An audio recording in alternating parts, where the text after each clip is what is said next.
Nagadobo tayo ng mga balot. So, ayan. Ito may natira tayong nilaga nating balot. So, start tayo. Meron tayong bawang. Yummy! Meron tayong sibuyas. Tapos, ito yung ating balot. Ayan, binalatan ko na. Inalis ko na rin yung sabaw niya. So, meron din tayong laurel. Ayan yung aking toyo. Suka. Then yung ating paminta. Dinurog ko na din siya. So, ang oil ilagay na natin sa ating pot. Wait lang natin medyo uminit. Lagay na natin ang ating garlic. Then ayan, start lang natin paikot-ikutin nang hindi masunog yung ating garlic. Then lalantahin lang natin to. Yan, wait nating malanta. Then we're going to put the onion. So ayan, lagay na rin natin ang ating onion. Then hintayin lang din natin medyo malanta. To lumabas ang amoy ng ating bawang at sibuyas. So ayan. Then after that, ilalagay na rin natin ang ating 3 pirasong laurel na magpapasarap at magbibigay ng ibang taste sa ating lulutuing adobo. Ayan, halo-halo. Wait lang natin. Then, lagay na natin yung ating paminta. Ayan. Para mas lalong lumasa yung ating paminta dito sa ating gagawing adobong balut. Ayan.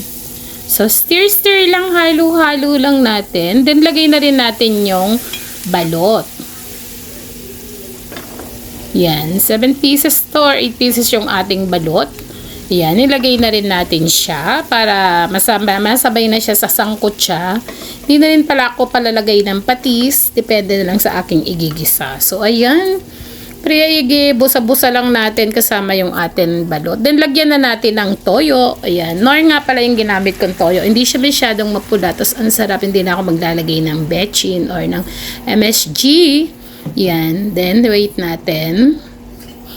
Tapos, pag nalagay natin ang ating toyo, lagay na rin natin ang suka. Wait lang ng konting minuto para mag-evaporate yung acidity ng ating suka, yung acid niya. So, sabi ng mga oldies, nang di mahilaw ang suka. Ayan. Sundin natin, wala namang mawawala, di ba?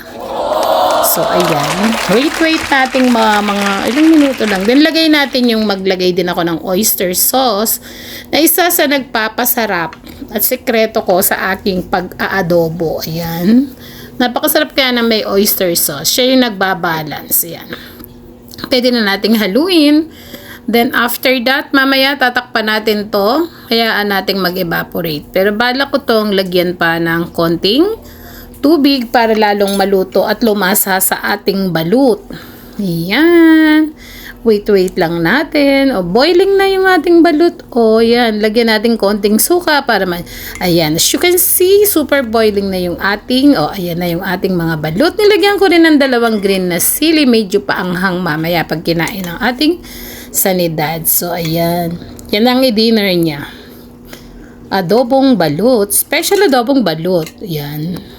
Wait lang natin.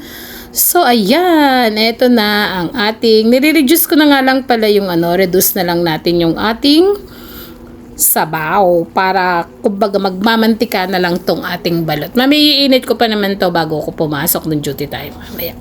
Sana po nagustuhan nyo ang aking pagluluto ng adobong balut. Thank you so much. God bless.